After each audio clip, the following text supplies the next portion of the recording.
Hello students, welcome to the biology online class. In the previous class, we have learned about the useful effects of microorganisms. In this class, we will learn about the harmful effects of microorganisms. Microorganisms can be harmful in many ways. For example, some of the microorganisms cause diseases in human beings, other animals and plants. Those microorganisms which cause diseases are known as pathogens. Thus, pathogens are disease-causing microorganisms. Pathogen can be bacteria, viruses, protozoa or fungi, etc. Microorganisms cause diseases such as tuberculosis, tetanus, diphtheria, whooping cough, cholera, typhoid, AIDS, food poisoning, malaria, smallpox, chickenpox, etc. Some microorganisms spoil food, clothing and leather objects. We will now study some of the harmful activities of microorganisms in detail.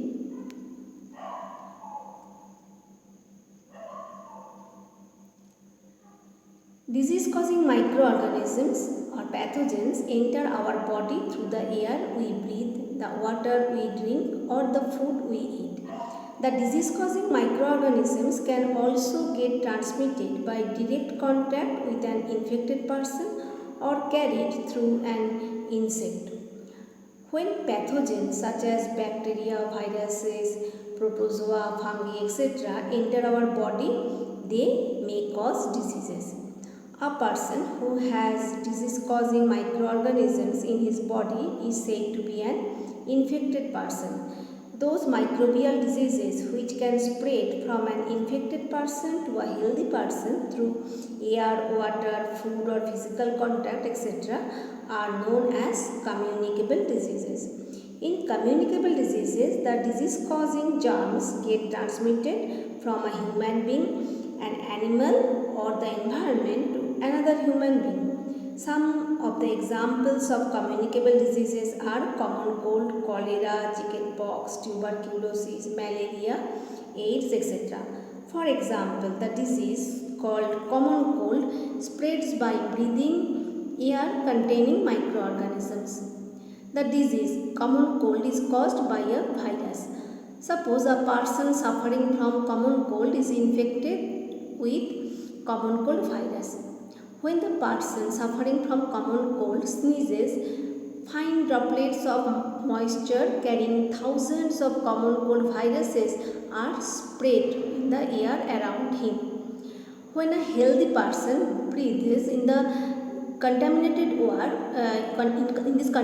air containing common cold virus, the virus enters his body and he also gets common cold diseases.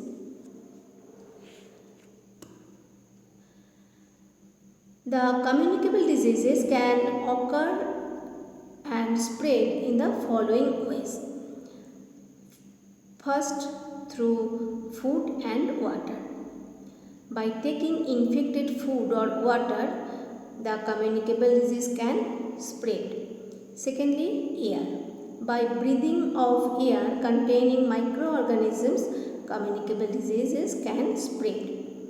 Next point is contact. So by physical contact with an infected person or by using articles of an infected person such as towel, clothes, bed, utensils, etc., the communicable diseases can spread. Besides this, by sharing infected injection needles also communicable diseases can spread. Communicable diseases can spread through insect bite also.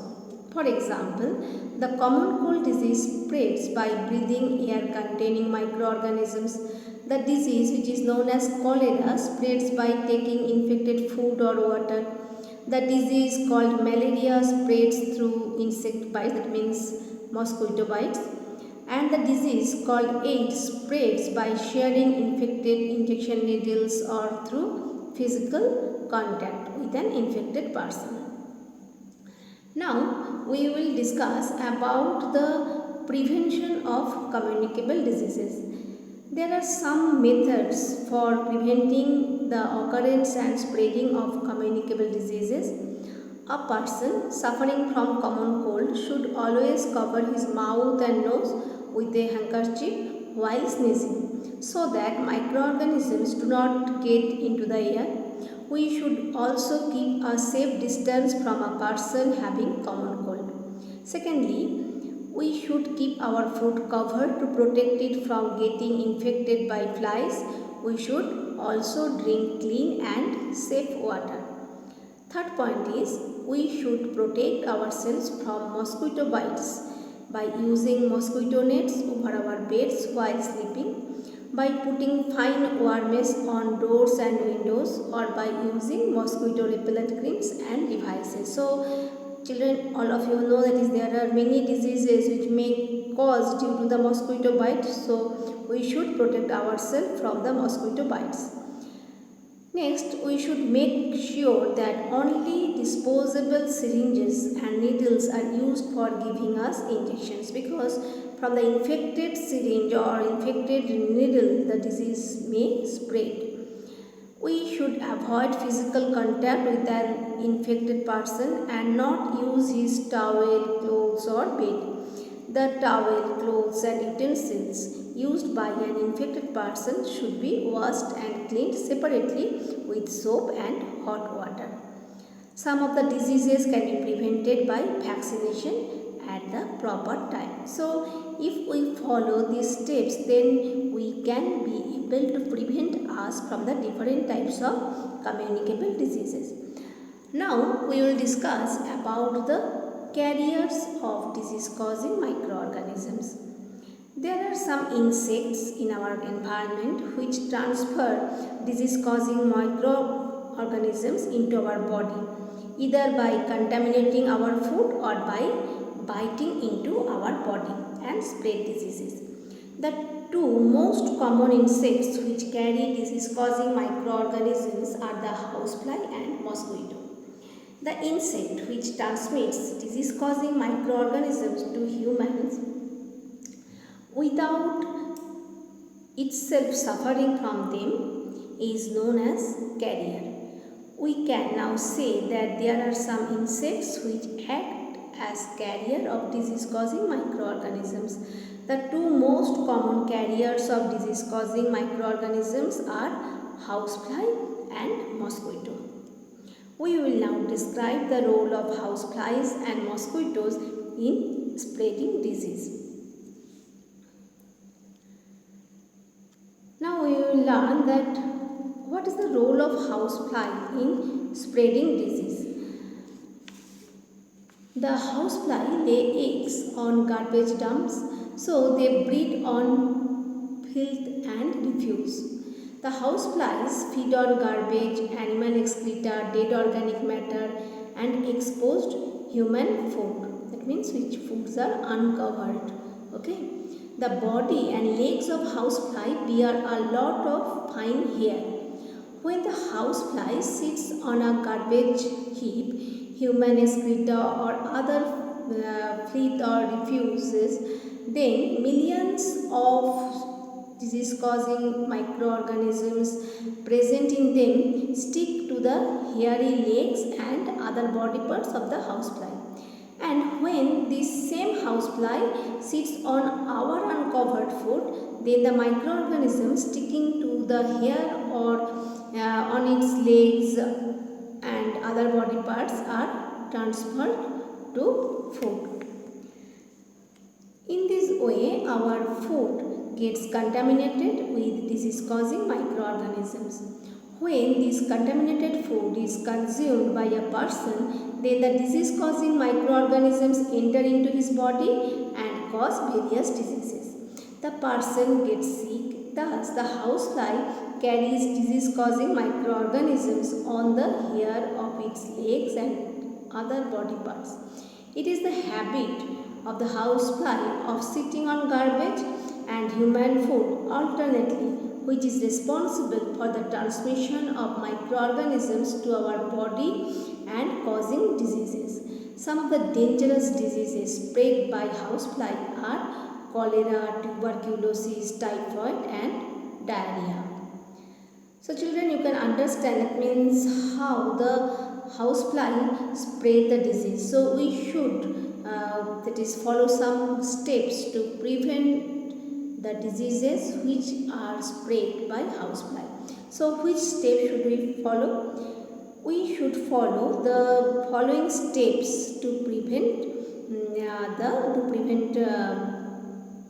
the spreading of diseases by housefly. First of all, we should not leave household garbages here and there. The garbage should be put in the garbage bin only, which should be kept covered. This will prevent the houseflies from breeding because they will not be able to lay their eggs on garbage. Secondly, the food should always be kept covered so that flies cannot sit on it. We should avoid eating uncovered food items from the roadside stalls. The flies should be killed by using insecticide spray and baits. Some of the diseases spread by houseflies can be prevented by vaccination also. Now we will discuss about the role of mosquitoes in spreading diseases. Mosquito is another insect which spread diseases by transmitting disease-causing microorganisms. Mosquito act as a carrier of disease-causing microorganisms and spreads diseases from one person to another. Mosquitoes breed in stagnant water of ponds, dirty drains, pools, ditches and shallow lakes, etc. The most common disease spread by mosquito is malaria. Actually, it is the female Anopheles mosquito which carries the parasite of malaria. The parasite of malaria is Plasmodium. So, Plasmodium is called parasite because it lives on the blood of a person as its food on entering his body. We will now describe how female Anopheles mosquito spreads malaria disease. First of all, when a female Anopheles mosquito bites a person suffering from malaria disease, it sucks the blood of that person which contains the malarial parasite microbes, and when this infected Anopheles mosquitoes now bites a healthy person to suck his blood, it transfers the malarial parasite microbes into his bloodstream along with the saliva. By receiving the malarial parasite microbes in blood, the healthy person also gets malaria disease. Please note that only the female Anopheles mosquito sucks blood. So only the female Anopheles mosquito carries malarial parasite and spreads malaria. The male Anopheles mosquito does not suck blood of a person and hence does not spread malaria disease. Another disease spread by mosquito is dengue. Dengue is caused by a virus. The female Aedes mosquitoes act as carrier of dengue virus and spread the dengue disease from person to person. We can prevent the spreading of diseases like malaria and dengue caused by mosquitoes in the following steps. All the mosquitoes breed in water, so the pools of stagnant water around the houses should be drained out so that mosquitoes may not breed in them. We should not let water collect in coolers, tires, flower pots, etc. By keeping our surrounding clean and dry, we can prevent mosquitoes from breeding. And when there are no mosquitoes, there will be no malaria, no dengue. The windows and doors of the house should have fine ironware mesh so that mosquitoes cannot enter the house. Insecticide should be sprayed in houses periodically to kill mosquitoes. Oil should be sprayed on the surface of water in dirty water drains to kill the larvae of mosquitoes. Mosquitoes repellent cream should be applied on the exposed parts of the body before sleeping at night. Mosquitoes repellent devices can also be used. Mosquito net should be used over beds while sleeping to prevent mosquito bites. So children, if we follow these steps, then we can protect us from the mosquito bite, and as a result we can prevent us from the different types of diseases like malaria, dengue, etc. So children, today this much. You have to read the topic from your book nicely. We will meet in the next class. Thank you children.